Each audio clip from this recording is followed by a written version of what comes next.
Hola, buenos días, buenas tardes o buenas noches, dependiendo de la hora en que usted esté viendo esta transmisión. Quiero agradecerle a Dios la oportunidad de poderlo hacer y de tener los elementos que nos hacen posible llegar hasta ustedes. Gracias a Dios por todas las cosas que Él nos da. Hoy quiero hablar sobre el tema Un retrato del apóstol Pablo. Y para ello, hice una introducción la semana pasada a la epístola a los Gálatas. Ahora vamos a partir del capítulo 1 y 2 para estar platicando sobre un retrato del apóstol Pablo. Vamos a orar, les invito a inclinar nuestro rostro, orar y pedir que Dios nos ayude a poder asimilar algunas cosas y tratar de ver respecto al personaje del apóstol Pablo, su vida y un ejemplo también a seguir.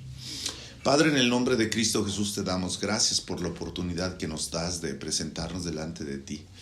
Esta mañana, Señor, y siempre que hablemos de tu palabra, se hace necesario pedir que tú nos ayudes y nos guíes. Pues que las cosas espirituales se deben de analizar también espiritualmente. Dios, bien que aquí va nuestra mente y nuestra capacidad para entender y ver algunas cosas. Queremos que tú nos ayudes en el nombre de Jesús. Amén. Muy bien. Gálatas capítulo 1 y 2. El apóstol Pablo normalmente escribió sus cartas refiriendo testigos. Aquí menciona que los hermanos escriben a las iglesias de Galacia. Afirma que su apostolado no es por hombre, sino por Jesucristo y por el Padre que lo resucitó. A los creyentes de Galacia les habían dicho que Pablo no era un verdadero apóstol, porque no fue uno de los 12, y además por haber sido perseguidor de la iglesia. En respuesta, el apóstol Pablo testifica el haberse encontrado con Jesús cara a cara camino a Damasco, y también para ello refiere testigos. Ningún hombre puede dar un ministerio sino solo Dios, y de esto debemos estar conscientes, y el apóstol Pablo creo que sabía lo que estaba haciendo también, y además la gente que esperaba de él sabían esto también. No fue una decisión de mi padre o de mi madre que yo fuera pastor, ni siquiera fue mi decisión, sino la decisión del Todopoderoso. En lo personal, yo le saqué la vuelta y estuve tratando de negociar con Dios por más de 9 años el no entrar en el ministerio. Pero en la fe, en el camino de la fe, solamente Dios le da la tarea a cada persona. Muchos pueden ser reconocidos o recordados en la historia, o alguien de que ni siquiera se sepa nada. Pero la tarea de algunos de nosotros es hacer felices a unas pocas personas de los que más amamos. Pablo expresó 2 deseos: gracia y paz. Gracia en el sentido teológico significa belleza y encanto. Por consiguiente, o como consecuencia, la vida cristiana debe reflejar la gracia de Dios y ser hermosa, y a la vez debe ser atractiva. Otra palabra que Pablo expresó es paz, gracia y paz. Shalom es más que la ausencia de problemas, es todo lo bueno para el ser humano. Una voluntad firme y un corazón feliz, aunque el cuerpo sufra, va a manifestar siempre gracia. Jesús dio, sufrió, conquistó y logró. La pregunta es, ¿qué ha logrado en usted? ¿Qué ha logrado en nosotros? ¿Qué ha logrado en mí? El esclavo de Cristo. Pablo se considera un esclavo de Cristo. Y ahora que está escribiendo los Gálatas en esta parte, él está haciendo una pregunta. Y la pregunta que hace a este respecto, o la observación que él tiene, es que está sorprendido por la deserción.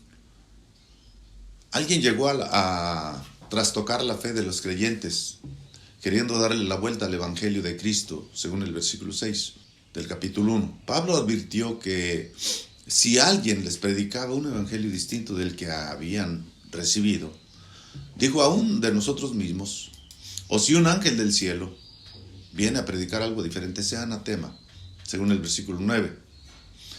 El apóstol Pablo no estaba buscando congraciarse con la gente, sino con Dios. La gracia no es facilitar la religión. La gracia no es una manera de facilitarle la religión a las personas. Habría que hacernos una pregunta: ¿qué podemos hacer para ganar el amor de Dios? Sino solo rendirnos a Él con fe y aceptar con gratitud lo que Él ofrece. La versión judaizante del Evangelio era circuncidarlos conforme a la ley para ganar el favor de Dios. Es posible satisfacer las exigencias de la ley sin cumplir las demandas de Dios. Quiero que sepa eso. El mensaje más necesario, el que menos queremos nosotros escuchar, generalmente.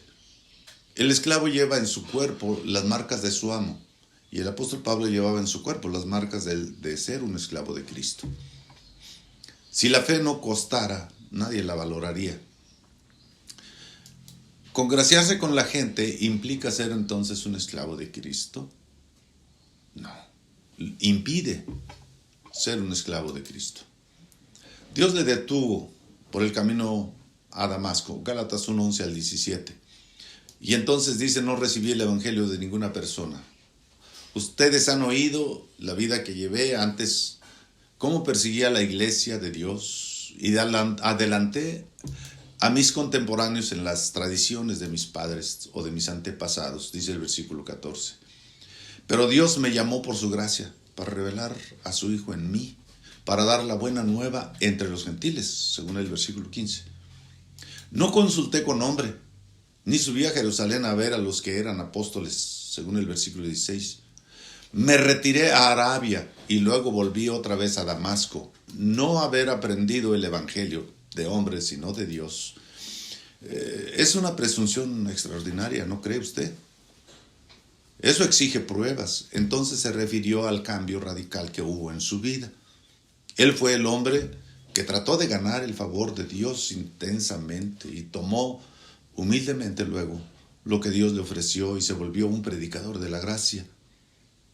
Pablo dejó de perseguir a la iglesia que tanto buscó borrar y luego dispuso su vida para extenderla por todo el mundo.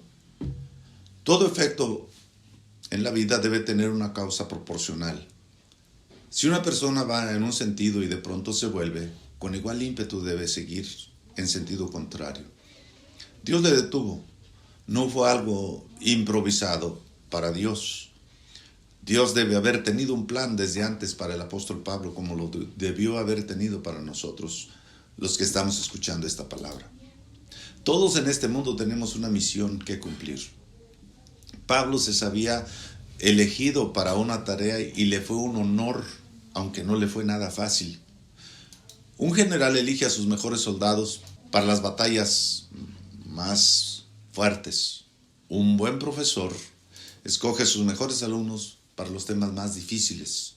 Eso nos enseña la vida. Pablo supo que fue salvo para servir a Jesucristo. Gálatas 1:18 al 25. Dice que pasados 3 años subió a Jerusalén y estuvo allá de visita con el apóstol Pedro, nada más 15 días. Allá vio a Santiago, también llamado Jacobo, que es el hermano del Señor, dice. Después pasó a las regiones de Siria y de Sicilia. El que era perseguidor ahora está predicando la fe que antes trataba de erradicar. Déjeme le muestro algunos puntos. Primero, se retira para asimilar lo que le había sucedido y hablar con Dios antes de hablar con los hombres. Y creo que es algo bueno para nosotros, antes de hablarle a alguien de Cristo, primero hablar con Dios, ¿no? Y luego hablarle a la persona de Dios. Segundo lugar, volvió a Damasco antes para acabar con la iglesia, pero ahora vuelve para dar testimonio. Eso es fuerte, ¿eh? En tercer lugar, Pablo fue a Jerusalén. Y no crea que ese viaje fue fácil. Inclusive hubo un profeta que le profetizó tomando su cinturón y enredándoselo al cuello y diciendo: esto le harán al dueño de este cinto. Así que Pablo regresó a Jerusalén exponiendo su vida, porque fue un desertor. ¿Y usted cree que le iban a tratar bien aquellos que antes habían puesto en las manos de él el exterminar a los seguidores del camino? Y luego las víctimas dudaban de él, dudaban de su cambio. En cuarto lugar, Pablo fue a Siria y Sicilia, y allá estaba Tarso, donde se crió.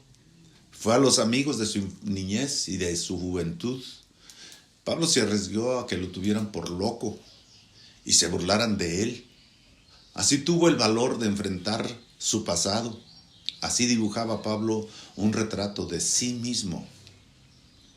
Esto ocurrió en su vida.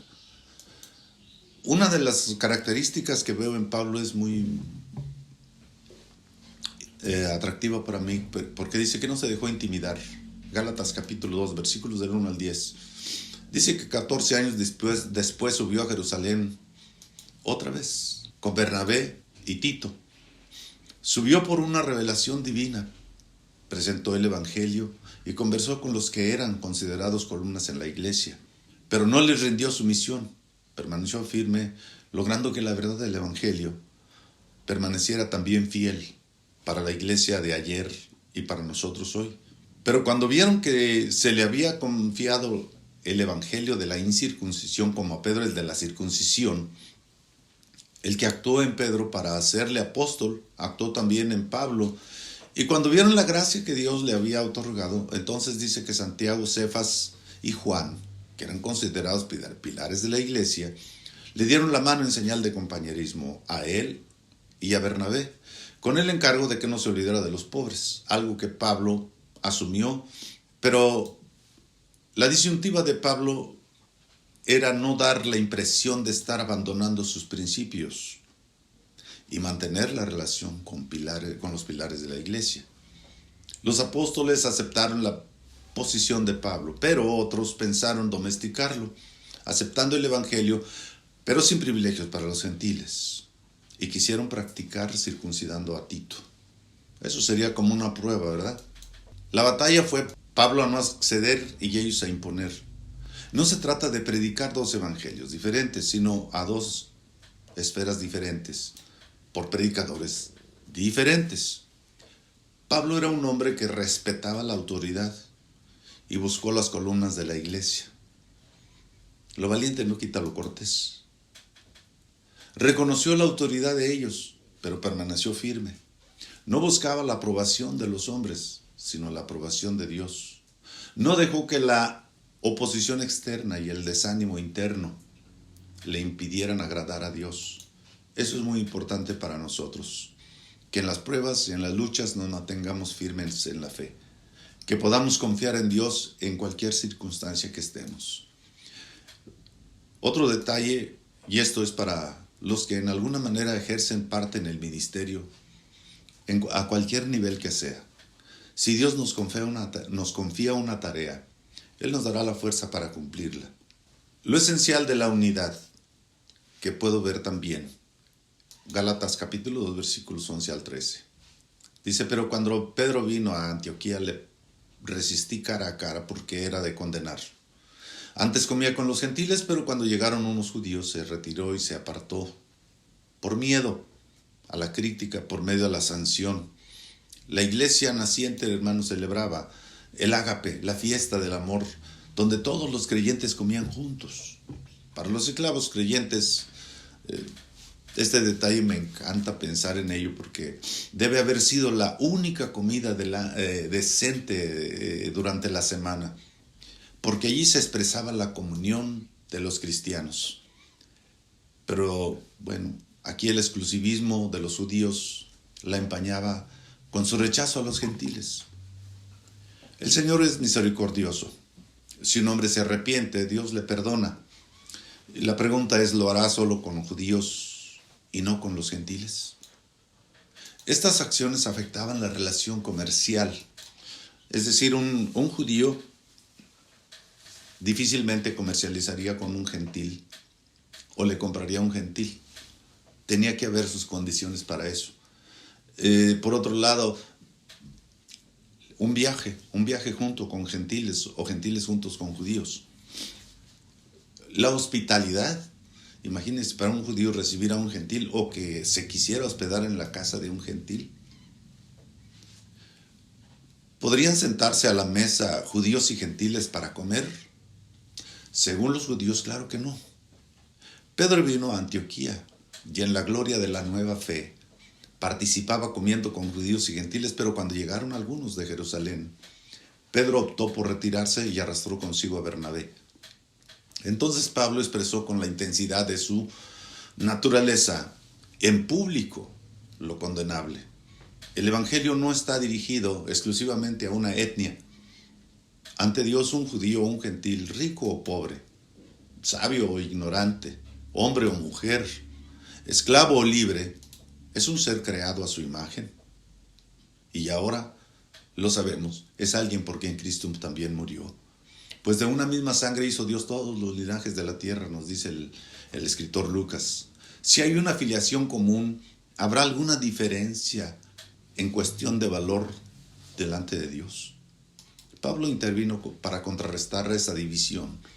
No importó el nombre o la conducta de Pedro, fue algo malo.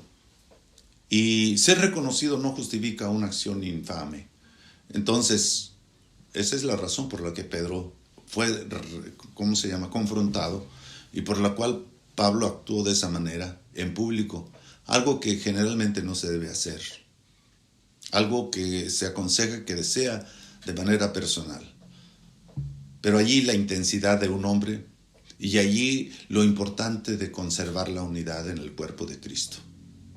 En conclusión, hermanos, si habláramos de por ley o por gracia, capítulo 2, versículo 14, el apóstol Pablo le hace a Pedro unas observaciones. Tú eres judío de nacimiento y escoges vivir como gentil, porque obligas a los gentiles a vivir como judíos. Nosotros somos judíos por naturaleza, no somos pecadores gentiles. Y sabemos que nadie se justifica ante Dios por la ley, sino por la fe en Jesucristo. Si en la relación con Dios por medio de Jesucristo convivimos con los llamados pecadores, Pablo le hace esta observación: ¿estará por eso Cristo al servicio del pecado? La respuesta es lógica. Aquí Pedro está ignorando la decisión del concilio, que los judíos siguieran observando la circuncisión y la ley, y que los creyentes gentiles no se les impusieran estas obligaciones. Pedro sabe que solo hay un camino para judíos y para gentiles. ¿Será que los gentiles no valían igual que los judíos para Pedro? Cuando el judío llama pecador al gentil, no piensa en sus cualidades morales, sino en la observancia de la ley. Levítico 11, que menciona sobre los animales puros e impuros que se pueden y no se pueden comer. El gentil, pues obviamente come de todo. El judío tenía el cuidado de eso, y entonces en ese sentido, como en muchos otros, se daba el caso de llamarlos pecadores. Y Pablo se lo señaló a Pedro. El gentil viene a Dios por gracia y el judío vendrá a Dios por la ley. La tentación de ganar el favor de Dios seguirá presente en la humanidad. Pero, ojo, la salvación es un regalo, no es algo que puedes ganar, no es algo que tú puedes pagar, no es algo en lo que tú puedes abonar. Hubo uno que murió en la cruz del Calvario y dijo: consumado es. Te invito a confiar en el Señor completamente, tomar lo que Él te da y vivir para Él. Deja que tu palabra more en tu corazón y glorifica su nombre en todo. En el nombre de Jesús, Padre, muchas gracias por la oportunidad que nos das de platicar y de traer estos temas, Señor. Que nuestro corazón reviva en ti y viva en ti, Señor. Que podamos vivir para ti, Señor, en toda nuestra vida, y que nuestro corazón se incline a obedecerte y amarte a ti por sobre todas las cosas. Bendito y alabado sea tu santo nombre. Queda con los que están escuchando, y gracias, Señor, por lo que vale la atención, el tiempo que dispusieron. Bendícelos, bendice su vida, en el nombre de Jesús. Amén.